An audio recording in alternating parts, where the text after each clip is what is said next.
We're going to get right to it. The most controversial thing happened last night was the Fernando Tatis controversy with the Grand Slam. So what happened was Fernando Tatis, who is catapulting himself into stardom, into the conversation for top 5 players in the game, hits a home run early in the game, and then later in the 8th inning, with his team up 10-3 and a 3-0 count, hits a grand slam, which kind of set off kind of a firestorm over the next few hours and into today about the idea of the unwritten rules of baseball. And I feel like this conversation comes up every so often when it comes to the older generation of baseball fans and now the younger generation of baseball fans who don't understand why, you can't swing at 3-0, why you can't bat flip. It's just this back and forth between the two demographics. And in my opinion, I think this is the stupidest thing. I feel like we're all going to be in agreement because we are the younger generation of baseball fans. My thing was this: pitch better and you won't give up a grand slam down 10-3 on a 3-0 pitch. But, for some reason, these grown men in their 30s get their feelings hurt. So it's a shame because we had endless discussions about how to make baseball better and how to make baseball more entertaining for the younger generation of fans and how to make it more like the NBA and the NFL with action. There's no action in taking a 3-0 count, 3-0 pitch, no matter what the score is. So there's no problem with what Tatis did. There's no problem with what Jose Bautista did years ago with the bat flip. This is to make baseball better. It went viral. People started talking. People who don't normally talk about baseball talked about this issue. There's nothing wrong with hitting a grand slam for your team, no matter what the score is. And I think, the manager for the Rangers, I don't know if he was protecting his pitcher because, it's not something that happens often. But it's just weak. It's just a weak thing that needs to stop in baseball, in my opinion. Let me say something right now, and this is a hot topic for me. I'm not happy with this at all, and I think baseball is going in the wrong direction, and this is just hurting it immensely. But let me say something right now. The Rangers and their staff can say whatever they want. Whatever. I don't care. Let their feelings get hurt. Rub some dirt on it. Grow up. Little bitches. That's all they are. I have a problem with the San Diego Padres. If I'm calling the shots in the Padres organization, I'm looking for a new manager right now. You got your $300 million contract, $300 million player getting thrown at, and you're defending the other team? Are you serious? Who are you? Get out of here. That's horrible. I'm sorry. That's absolutely horrendous. I'm looking for a new manager right now if I'm the Padres. That's disgusting. How do you show your face in San Diego? How do you show your face to the rest of your team? You're a little piece of shit. You little bitch.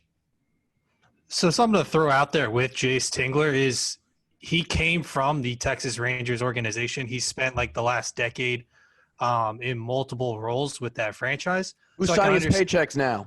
Yeah, I understand that he gets paid by the Padres. He's their manager, but I understand why he might have some, he has connections there, which is absolutely – I don't agree with you. Going to stop? No, I'm giving you the facts. I know you're angry about it. I heard that too, and quite frankly, I don't give a shit, honestly. But let me tell you something. If the Rangers are going to come out of the dugout and agree with the Padres and say, hey, we're not going to try to score runs anymore, then fine.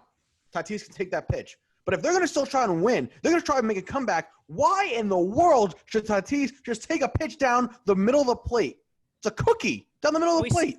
We see it a million times when you have a 7-8 run lead, all of a sudden it gets cut to 5 or 4, and then you got to get your closer up. And every game bleeds into the next because if you got to get your closer up, that affects him the next game, even if he doesn't end up coming in to the game we're talking about. So every game, especially in a season like this where run differential might be one of the tiebreakers in a playoff situation, you need as many runs as you can get. So it doesn't make any sense to put your foot off the pedal and just stop playing hard. It just doesn't make sense to me. Yeah, the argument is super flawed because saying that the team that's up by 7 runs needs to stop trying and not care about the game anymore. It's not a 15-run lead. 7 runs is not insurmountable.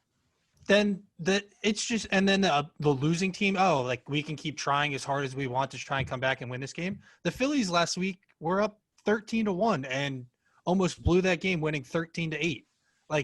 it was way too close. Like that in that situation, like the Phillies did take their pedal off, the gas, and they almost blew that game. And that easily could have happened in this game last night. The Rangers have some guys that can crush the baseball. It's not like they're a terrible team. And we're just glossing over the fact that Fernando Tatis is just blown up. He came up last year and was phenomenal, had the injuries late in the season. The guy's he's playing like the second best player in baseball right now. His stats are, he's saying he's number one, but no one's going to be better than Mike Trout until Mike Trout no longer exists. He hit 2 absolute missiles last night. Both home runs he hit were huge. I mean, the first one took off like a 9-iron. Like, it didn't even go like 30 feet off the ground. It was lower than a 9-iron. Yeah, you're the big golf guy. I can see your flag behind you. Dude, I tweeted about it. That thing went like at max maybe like 25 feet off the ground. 30 feet. I wonder if I could get the StatCast data for it. Probably find the StatCast for that. It was absolute missile, and like we're taking away from the amazing things that this kid is doing. Yeah. And it's a shame that then after the game he has to go into a post-game press conference and he has to sit there and apologize, where he should be getting praised for the incredible things that he's doing on the field right now. I mean, we talk about all the time, and that's kind of what I went on in my opening kind of like lead-in. We talk about all the time about how can we do better as like a baseball community, growing the game and making it more accessible and more interesting to the younger kid, to the 8 to the 9 to the 10-year-old kid. And a guy like Fernando Tatis Jr., he has the swag, he has the swing, he has the look of a baseball player. We should be celebrating the accomplishment that he had last night, hitting those 2 home runs, hitting 7 RBI games. He leads the league in home runs. He leads the league in RBIs. He leads the league in runs. We should be and stealing bases now. Yeah, we should be putting this guy on a pedestal, on the same pedestal as a Mike Trout or a Cody Bellinger or a Mookie Betts or an Aaron Judge when he's healthy. Instead, we have some people saying, oh, he's disrespecting the game. I see a lot of Twitter about a lot of the older kind of boomer people on Twitter, on baseball Twitter, being like, oh, you have to respect the game. Respect the game. Here's how you respect the game. If you're the Texas Rangers, play better baseball. That's a better way to respect the game than Tatis going oppo on a 3-0 pitch, hitting a grand slam. It just doesn't make any sense. Like, how can Tatis be at fault for any of this? This is a sport. This is a game. You're playing to win. You're not playing to protect feelings. If we all played baseball, we all stepped in between those lines. When you do that, you want to absolutely annihilate the people you're playing against in any sport, whether it be baseball, football, or basketball. You don't want to let up. Why are we letting up? They don't do that in football. They don't do that in basketball. No. They keep playing. They keep playing until the clock hits 0. There's no clock in baseball. So to balance that out, on a 3-0 pitch, you're going to hit it out. And if you don't like it, pitch better. Throw a better pitch. Don't fall into a 3-0 count. Don't be losing 10-3. Stupid. It's just dumb. Yeah, Tatis knew exactly what was coming there. It was obviously going to be a fastball down the middle of the plate. It was a little away, but still, he smoked it because Juan Nicasio is not going to – he did walk the bases loaded, but in a 3-0 count, he's not going to throw a slider to walk in another run. Like, he's got to throw a pitch to try and create an out to get them out of that jam. And, Tatis smoked it, and we should be praising the kid. And then I love today, the Padres came out. Will Myers hit a grand slam in the first inning today. Padres got up 6-0. And guess what Fernando Tatis did? He stole third base. Big that he went out there and did that today. All right, well, we're losing Scott for a second, but basically what he's saying is that, they hit a grand slam right away in the next game today, and then Tatis stole third with his team up big. So he's not letting up, and I guess the apology went for naught. I love that current and former players are backing him up. We saw Johnny Bench back him up on Twitter. We saw Trevor Bauer say, don't apologize, do you. I think that's important because 5 years ago when Bautista bat flipped in that playoff game, there was a lot of pushback from current players at that time saying that's not what you do. And it seems like 5 years later, the current player the 25 to 30-year-old is starting to accept the let the kids play movement. So I think that's important because honestly, at the end of the day, who gives a shit what these like 50 or 60 or 70-year-old baseball fans think about how things were in their day? It's not their day anymore. So this is a new game. The game is much different than what it was 10 years ago, 15 years ago.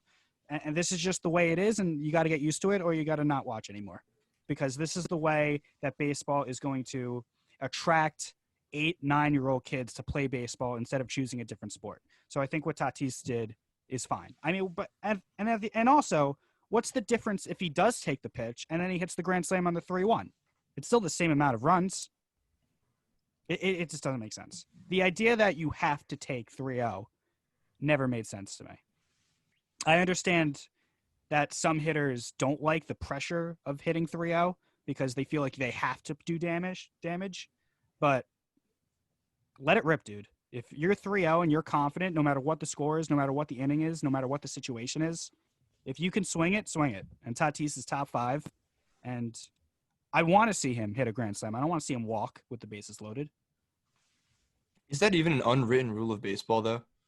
Like, since when can you just not? Since when? Well, do you the unwritten not rule is swing you at a don't 3-0 pitch is like at any point in the game for no reason. We all played, so we know like the kind of the unwritten rules of amateur kind of baseball is like, you don't take the extra base if it's a big lead on a pass ball or something. You don't swing 3-0 on if you're up by a lot. It just No, I guess the idea is you don't want to show up the other team, but that's the thing is, this is the major leagues. Like exactly, these are grown men. They should be able to handle getting their ass kicked. I don't know about you guys, but when I was still an athlete and I was still playing baseball, my team could have been up 23 runs, and if there was a pass ball, I'm taking second every time. Absolutely. And I've never understood. And I've gotten yelled at by opposing coaches every single time. Every single time. I don't care. That's their fault. I want to go up 24 runs. Yeah. Doesn't make sense. You know what an unwritten rule to me is? Don't step on the line on game day. Like that's an unwritten rule. Not take. Those are superstitious things that proceed to you. It has nothing to do with hurting the feelings of the other team. No, Glenn, no. If you step on the line on game day, I don't care if you're superstitious, a little stitious, or not stitious. You don't belong in the sport. I happen to agree with Scott there. That's an unwritten rule. No, I'm not disagreeing with Scott. I'm saying that rule, and if you follow that doesn't hurt anyone. That's just for you. Yeah, that's for me. That's I'm not saying I'm not saying it's a dumb unwritten rule, but it's. You're saying that you'd potentially break it. So I don't know. I'm on edge. I get punched somebody in the nose. This is right up there with that Brewers bullshit that they pulled in the playoffs last year. Actually, this surpassed that. That's 2 years ago. Well, but that's kind of shut up. But that kind of was an unwritten rule in terms of, you say this is the starter, and then they just do a switch, one batter in. That's not an unwritten rule. That's being little bitches and not wanting to show your hand. Isn't that what you want to do in a situation? No. Like, kind of like playing poker. No. That's not baseball, though. What do you mean? What's not baseball about it? Throwing your starting pitcher for one at bat? Is that baseball? They played baseball that day. I don't know what you're talking about. I'm pretty sure the Brewers lost that game, so doesn't really matter. No, I mean, they got what they deserved. Losers. It's all about competitive edge, and I don't know. Regardless, back to 2020. It's a professional sport. Like, exactly. Score your runs. You're trying to get paid. Just go. Just like play baseball. Like, you need to throw the ball over the plate. The batter, his job is to hit the ball. Doesn't matter what the count is, whether it's 0-0, 1-0, 2-0, 3-0. Who cares? Hit the baseball. It's Major League Baseball for a reason. Yeah, we've seen it. I remember it was a while ago. It was when Josh Hamilton was still on the Rangers. The Rangers put up 30 runs on the Orioles in a game, and I'm pretty sure Hamilton hit 4 home runs in that game. I guarantee you in his 5th at-bat, 6th at-bat that game, he was going up there trying to hit a home run every single time. I gotta say something. As heated as I am, I'm not putting this on the Rangers organization. I'm putting it as on that little puppet they have running the show as a manager. I just think that what he tried to do was just dumb. The Rangers manager? Yeah, I'm not going to put it on the Rangers organization. You know, I mean, whatever. They've had games where they're going to score 30 runs, and they have games where they're going to give up 15, 20, 25 runs. I mean, it happens to everybody. The Yankees have given up 25 runs before. But my point is, you know, I get what he's trying to do. He's trying to back up his player. He's trying to, you know, he's probably a little angry after getting tossed around by the Padres, but shut up. Take the loss on the chin, go into tomorrow, and win tomorrow. It's just unnecessary. Yeah, it's definitely just an unnecessary kind of controversy that was just brought up by the Rangers and the Rangers manager. But I guess the positive you can take out of it is that everyone was talking about it the next day. Instead of the NBA playoffs, instead of the NHL playoffs, the top story in sports today was this Tatis thing. Now, if the Rangers manager doesn't make a big deal out of it and everyone kind of just like shrugs their shoulders and say, hey, it's just another grand slam, is it as talked about now as it turned out to be?